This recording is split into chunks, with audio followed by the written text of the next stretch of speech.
प्रिय मित्रों, इस वीडियो में हम लेकर के आए हैं 7वीं कक्षा हेतु बाल महाभारत की एक अगली कहानी, एक अगली कथा, जिसमें हम आज आपको भीम के बारे में बताएंगे और सुनाएंगे। इससे पहले हमने कुंती और विदुर जी के बारे में बताया। कुंती का विवाह कैसे पांडु के साथ हुआ, कैसे उनके पुत्र उत्पन्न हुए, उनकी देखरेख कैसे भीष्म पितामह ने की, ये हमने पिछली कहानियों में सुना था। अभी पांडव और कौरव दोनों ही हस्तिनापुर में एक साथ ही रह रहे हैं। तो चलिए शुरू करते हैं अभी भीम वाले चैप्टर को। अब जब 5 पांडव हस्तिनापुर आ गए और साथ में धृतराष्ट्र के जो 100 पुत्र थे, कौरव जो कहलाते हैं, वो सभी एक साथ ही हस्तिनापुर में रहने लगे। खेल कूद हंसी मजाक सब एक साथ होने लगे।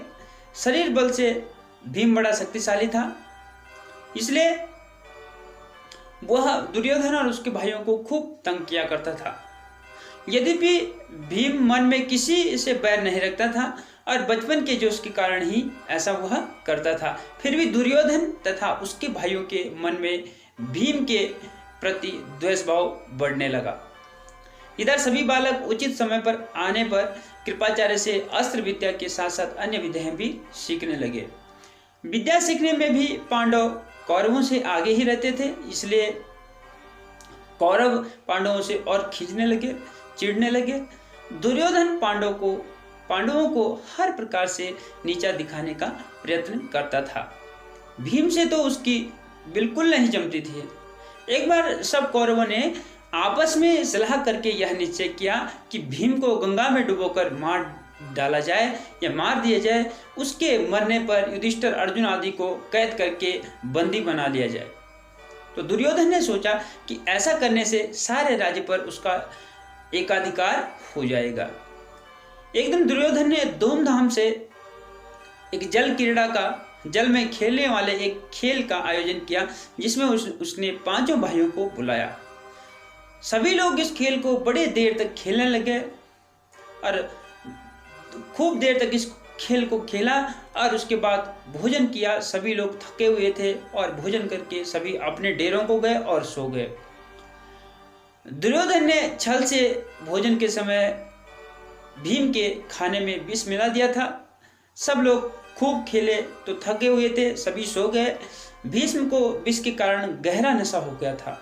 वह नदी के किनारे से गंगा के किनारे रेत में ही गिर गया, वहां से अपने कमरे तक भी नहीं पहुंचा।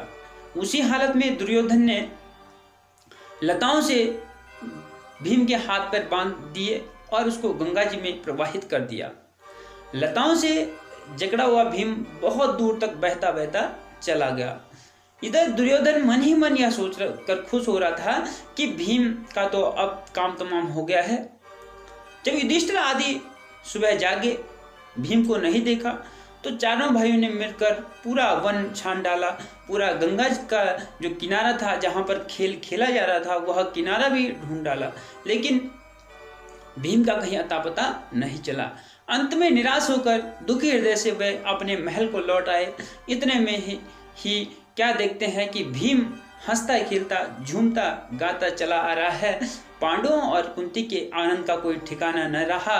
युधिष्ठिर, कुंती आदि ने भीम को गले से लगा दिया, पर यह सब हाल देखकर कुंती को बड़ी चिंता हुई। उसने विदुर जी को बुलाया, जो कि धृतराष्ट्र के प्रधानमंत्री थे, और उनको बुला करके कहा, दुष्ट दुर्योधन जरूर कोई ना कोई चाल चल रहा है। राज्य के लोगों में वह भीम को मार डालना चाहता है। मुझे इसकी चिंता हो रही है। यह कुंती ने किससे कहा? विदुर जी से ऐसी बात कही। तो राजनीति में बड़े ही पारंगत विदुर जी कुंती को समझाते हुए बोले, तुम्हारा कहना सही है, परंतु कुशल इसी में है कि इस बात को अपने तक ही सीमित रखें। अगर इसको प्रत्यक्ष रूप से प्रकट किया जाए या दुर्योधन के सामने यदि निंदा की जाए तो यह ठीक नहीं होगा। दुर्योधन के मन में आपके प्रति द्वेष और ईर्ष्या की भावना और बढ़ जाएगी। तो इस घटना से भीम बहुत उत्तेजित हो गए। उसे समझाते हुए युधिष्ठिर ने कहा, भाई भीम, अभी समय नहीं आया है, तुम्हें अपने आप को संभालना होगा। इस समय तो हम 5 भाइयों को यह करना है कि किसी प्रकार एक दूसरे की रक्षा करते हुए बचे रहना है। यह युधिष्ठिर ने भीम को कहा। क्योंकि भीम को जैसे ही पता चला कि ये सारी करतूत जो है दुर्योधन की है, तो वह आग बबूला हो गया और दुर्योधन को मारने के लिए जाने लग गया था। लेकिन तब तक युधिष्ठिर ने भैया को संभाला और कहा कि अभी हमें किसी प्रकार से अपनी जीवन की रक्षा करनी है, एक दूसरे भाइयों को बचाना है, अभी यह उचित समय नहीं है। भीम के वापस आ जाने पर दुर्योधन को बड़ा आश्चर्य हुआ, उसका हृदय और जलने लगा। तो यहाँ तक कि जो आज की ये कथा थी, ये भीम के बारे में हमने आपको बताया। भीम सबसे शक्तिशाली था पांडवों में, इसलिए अधिकतर जो कौरव थे वो भीम से डरते थे। तो चलिए आज की कथा को हम यहीं पे विराम देते हैं, मिलते हैं अगली कथा के साथ अगली वीडियो में। तब तक के लिए नमस्कार, धन्यवाद।